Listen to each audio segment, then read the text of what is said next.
LA Rams, Arizona Cardinals. Colt McCoy versus John Wolford. Yeah, John Wolford. Yeah, okay, I got it Wolf right. of Wall Street, according to Cooper Cup. And he took that hot L. Yeah. Well, whatever. So what are they now? 3-6. Yeah, 3-6, Fernando. That's So not good over there. obviously, right now the Rams I think are Legos, are a set of Legos stacked up. No, and I'm being serious. I'm not even joking or anything. That's I fair. just think that this offseason is going to be very interesting because I mean, Aaron Donald, I think, is going to be the main block of this. If Aaron Donald decides, you know what, I don't see a future in this team, there goes one Lego block.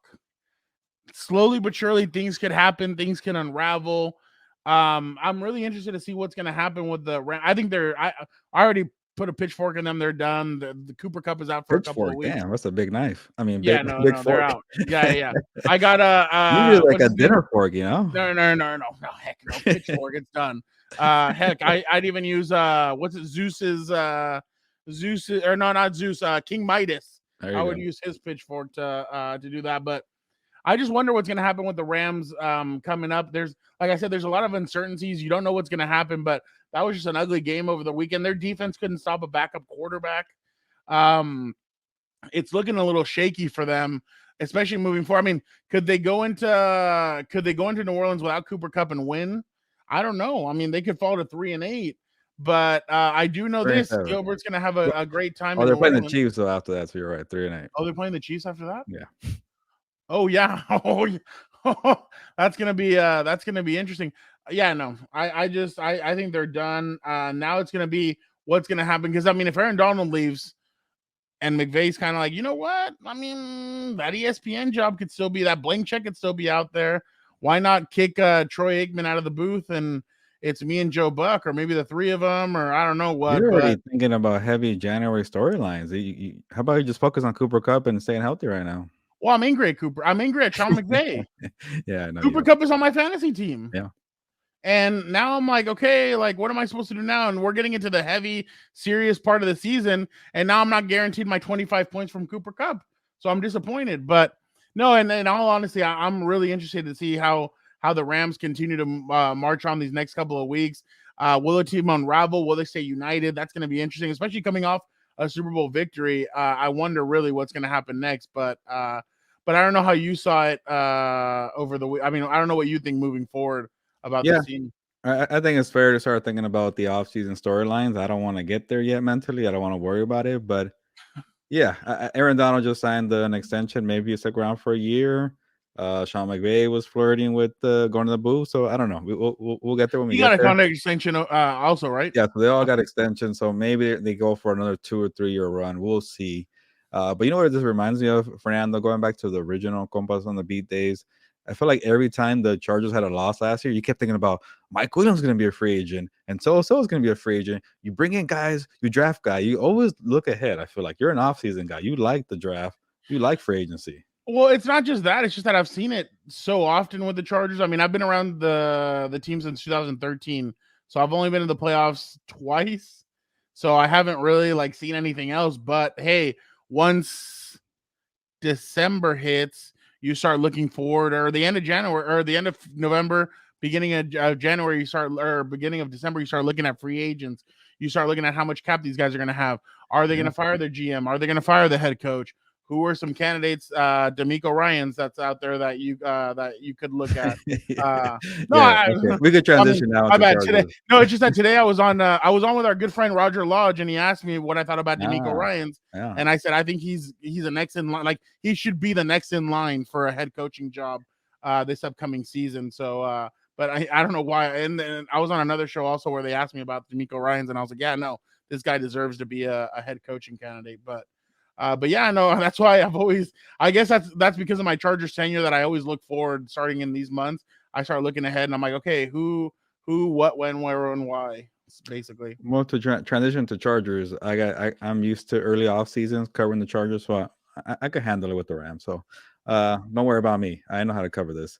But Fernando, speaking about the So did Chargers, you just admit that there is a Gilberto curse, and that because you've already had off seasons where there is no fun in January, there's Well, again, you're gonna give me another segue because my first year covering the Chargers, they were 12-4. They The were. first game I ever covered was a win in Pittsburgh on Sunday Night Football. Another first ever Thursday Night Football game I ever covered was at KC, victory Mike Williams.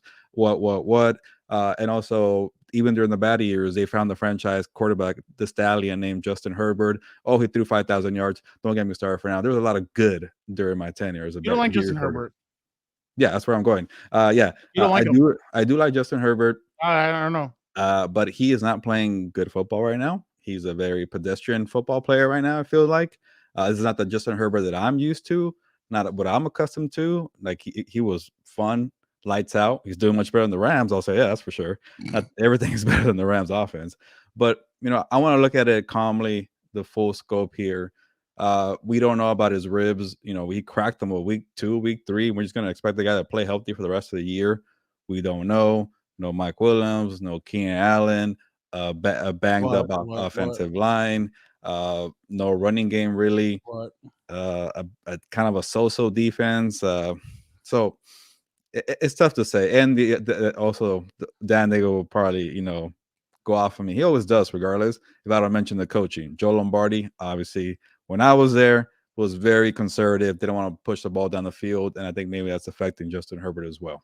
You know what? He kind of came out and said something earlier last week, and I was like, "Oh, I wonder if it's kind of starting to get to him a little bit." Not to Dan. I'm talking about Joe Lombardi. Joe's like, when you don't have those kinds of players, the players that can really take the top off of a defense, it's hard to adjust and be able to make plays that that you're able to take the top off of the opposing defense. I'm like, oh wow, that's the first time he had really kind of admitted that they don't have that kind of weaponry, I guess. But yeah, no, you're completely right in your Yeah, and it's annoying that people are trying to say, "Oh, they kept it close, moral victories. They hung with the 49ers." No, no, don't give me that. there's no They, such thing as a moral victory. they should have won that game. They were in the game. They were keeping it close, and Those are the same people that like that their kids get participation awards. exactly. I don't think Justin Herbert wants that. He's a quiet guy, but he's a very competitive guy as well. And I'm sure he'll be the first person to tell you he's not playing that well right now. And it's a combination of a lot of things. I'm not trying to make excuses for the guy, but I could see why he's kind of going through this. I'm a little surprised he's not doing a little better because he hasn't had like 300 yards passing since I don't know what week. Hasn't had 3 touchdowns in a game in a long time. He used to do this consistently. Like, remember every week, Fernando, he was breaking a record every single week for like a second year start. He's not doing that. I don't know what it is right now, but I can see why they're struggling. And also, let's relax here. When he's playing like these bad teams with DeAndre Carter as his number one wide receiver and Josh Palmer, and he beats the Atlanta Falcons on the road, and you got to do just enough to get by. He did that. The 49ers, it's a different story. There's a different level there. I get why they lost there. They hung tough, but right now, they're 5-4. The sky's not falling. Let's relax here. We'll see if he'll figure it out for the rest of the year. Yeah, I'm wondering this week. Juju took a bad shot on Sunday. I wonder if he's gonna play. He was in concussion protocol as of this morning. Marquez Valdez-Scantling also left the game early on Sunday with like a hamstring or groin or something. They said that he's up in the air for Sunday as well. So it could be Patrick Mahomes versus Justin Herbert in the battle of backup receivers. It felt like that was the last time he had like a really like outstanding game, right? That KC game where like he like willed the team to the end, valiant effort, sensational throws. Let's see if he kind of brings it back. Yeah, maybe he resets it. It's at SoFi, right? Yeah, it's SoFi, right? It's SoFi. You're welcome to come by, but you're gonna be in New Orleans, so obviously, yeah, I'll be having fun. yeah. It's gonna be funny seeing that game play out like at midnight. My time. Oh yeah. What time is your game? 10 a.m. Yeah. No, well, 12 noon Central. There you go. Local time. Okay. So wait. Okay. Yeah. So 10 a.m. I'll be 2 hours ahead. Yeah. So 10 a.m. Okay, that should be a good. That should be good. Oh, don't forget to go to Cafe Du Monde. Yes, I will do that. That's definitely a good place. Don't forget to wipe your face because they'll think that it's some type of other Yeah powder.